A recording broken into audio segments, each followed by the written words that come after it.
Welcome to new video aspirants. आज हमारा topic number 3 है ग्रामर एंड वोकेबलरी। किस तरह से आप इनको लेकर चल सकते हैं और सिलेबस में आपकी क्या क्या चीज़ें हैं इसमें वो हम सारी डिस्कस करेंगे। इंग्लिश प्रेजेंट कॉम्पोजिशन की सबसे पहले रूल्स ऑफ ग्रामर क्या होते हैं। इसमें सबसे पहले जो आता है वो है subject verb agreement, adjectives and adverbs, punctuation, sentence structure, verb conjugation and tenses, quantifiers और एक्टिव वॉइस और जिस तरह से एक्टिव वॉइस और पैसिव वॉइस होते हैं, और लास्ट करेक्ट आर्टिकल यूजिंग। ये सारे ग्रामर के रूल्स हैं जो आपको सेंटेंस करेक्शन हो, सिनोनिम्स एंटोनिम्स हो और ट्रांसलेशन हो, ग्रुपिंग ऑफ वर्ड्स हो, सारे में आपके काम आते हैं। What is the usages of grammar in English? Grammar का क्या यूजेज है इंग्लिश में? जिसमें सबसे पहले determines the order in which words are placed, second number पे how words change based on tense, और थर्ड नंबर पे subject verb agreement and more.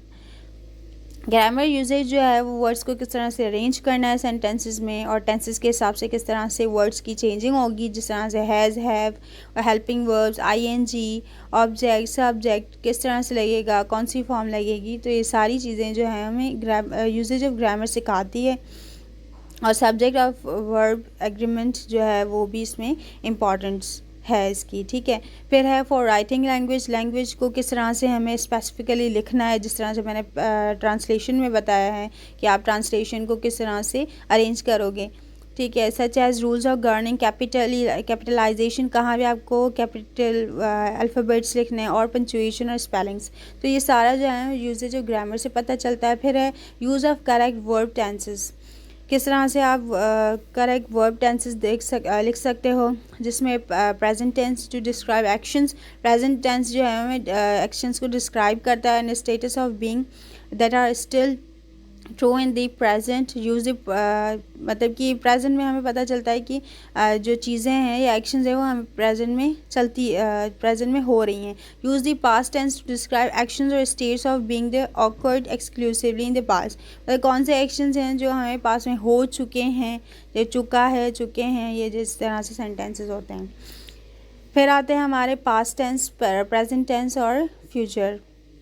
So present tense में क्या होता है? Simple present, present continuous tense, present perfect tense, present perfect continuous tense. तो ये इसके रूल्स हैं। सब्जेक्ट वर्ब का फर्स्ट फॉर्म और ऑब्जेक्ट, जिस तरह से I always speak the truth. Present continuous tense में जो फर्स्ट होता है आपका सब्जेक्ट लगेगा, फिर आईएनजी हेल्पिंग वर्ब, फिर वर्ब की फर्स्ट फॉर्म, फिर आईएनजी फॉर्म और object.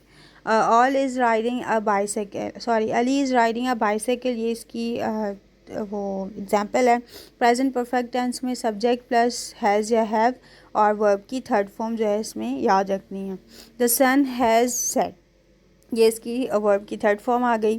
Present perfect continuous tense में ये इसका फॉर्म है जिसमें सब्जेक्ट पहले आएगा, उसके बाद जो सेंटेंस में हैज़ या हैव लगेगा, और कंटिन्यूस की वजह से बीन, हैज़ या है, फिर है वर्ब की फर्स्ट फॉर्म, कंटिन्यूस टेंस की वजह से आईएनजी फॉर्म लगेगी, और ऑब्जेक्ट प्लस सिंस और फोर।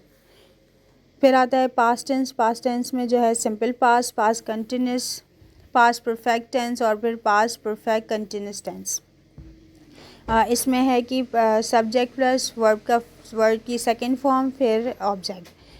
ये है सब्जेक्ट प्लस, फिर कंटिन्यूस का है सब्जेक्ट प्लस वॉज या वर, और फिर है फर्स्ट की फर्स्ट फॉर्म आईएनजी, और ये सारे जो हैं इसके सिंपली टेंसेस हैं। Subject had, past perfect tense में sorry, subject plus had plus verb की थर्ड फॉर्म और ऑब्जेक्ट। तो ये सारा चार जो हैं वो आप देख सकते हैं। फ्यूचर में भी सेम है, थोड़ी सी चेंजिंग है। अगर आप चाहें तो हम टेंसेस की अलग से आपको सारी फार्मूलाज के हिसाब से समझा सकते हैं। फिर आता है हमारा what are the articles and prepositions. Articles और प्रीपोजिशंस क्या होती हैं? आर्टिकल्स जो हैं वो अ, एन और द जो हैं उनको हम आर्टिकल्स कहते हैं, और जो है वो नाउन के सिंगुलर और प्लूरल में यूज़ होते हैं। प्रीपोजिशंस जो हैं वो जिस तरह से वर्ड्स हो गए इन, ऑन एंड विद, और दूसरे जो भी वर्ड्स हैं वो जो है हमें दिखाते हैं। तो प्रीपोजिशन क्या करती है, दे show the relationship between one thing and another, मतलब कि एक चीज़ की दूसरे से जो रिलेशन होता है वो हमें प्रीपोजिशन जो है वो दिखाती है। फिर आते हैं कंजक्शंस क्या होते हैं। कंजक्शन जो है a word use to connect clauses और सेंटेंसेस और to coordinate words in the same clause. तो हमें एक कनेक्शन दिखाता है कंजक्शन क्लॉजेस का या सेंटेंसेस का या फिर वर्ड्स के कोऑर्डिनेशन का, जिसमें एंड आ गया। किसी भी चीज़ के दरमियान जब एंड आता है तो दो चीज़ों के दरमियान रिलेशनशिप को शो करता है। बट आता है तो वो भी एक सेंटेंस को दूसरे सेंटेंस से अलग करवाता है। और इफ़ आता है तो ये भी हमें इस तरह की ही सेंस देता है। फिर द एक्शन और एन इंस्टेंट ऑफ टू और मोर इवेंट्स और things occurring at the same point in time or space।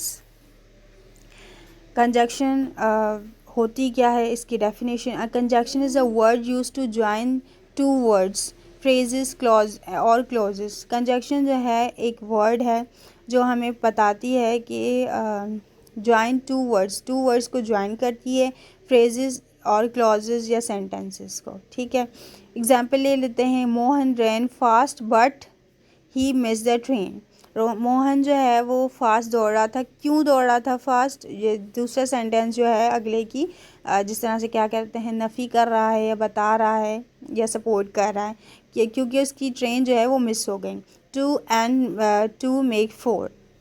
ठीक है, कॉमन कंजक्शंस क्या होती हैं, and, but, so, because, or, if, while, since, that, although, though, yet, as soon as. ठीक है, फिर है कंजक्शंस की एक तो मतलब कि कोऑर्डिनेटिंग कंजक्शंस होती हैं, कोरिलेटिव कंजक्शंस होती हैं और सबऑर्डिनेट कंजक्शन होती हैं।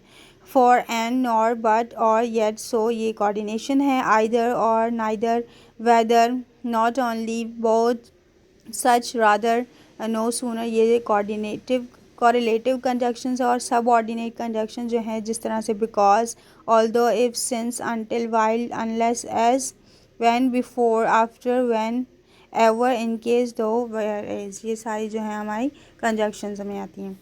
फिर है what is punctuation and examples. Punctuations क्या होती हैं, punctuation is the use of symbols such as full stops और पीरियड्स, कॉमास और क्वेश्चन मार्क्स जो हैं ये सारी हमारी पंचुएशन होती हैं।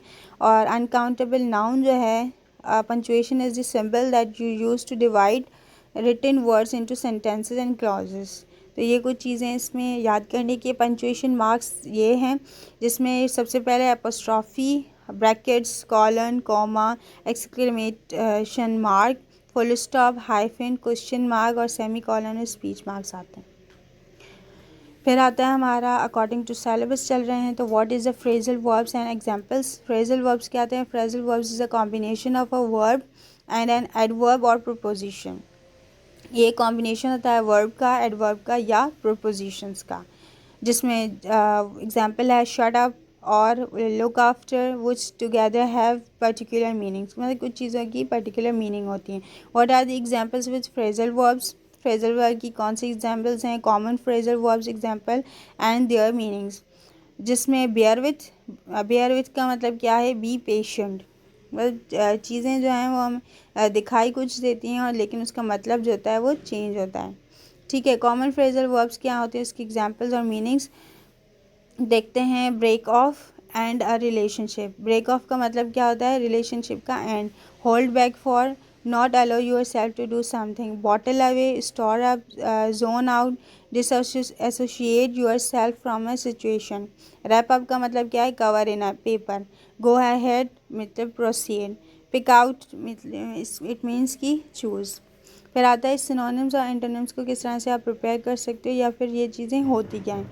सबसे पहला synonym is a word that means the same और almost the same as another word. एक जैसे वर्ड्स जो होते हैं जिनकी मीनिंग सेम हो वो सिनोनिम्स कहलाते हैं और जिनकी मीनिंग अपोजिट हो एक दूसरे से वो एंटोनिम्स कहलाते हैं। Afraid is antonym for brave. Synonyms जो हैं 2022 के हैं। एग्जांपल ये है क्वेश्चन नंबर 1 क्रूअल, जिसकी मीनिंग है ट्रैम्बल, और इसकी सेम सप्रेस जो है इसकी मीनिंग है अल्टर और हाइड। सो फिर है एंटोनिम्स। एंटोनिम्स जो हैं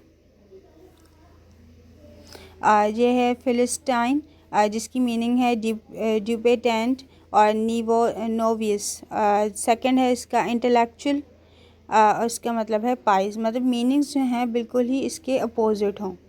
सो that's all for this synonym and antonym and the grammar. If you have any question regarding this, then you can comment in comment section.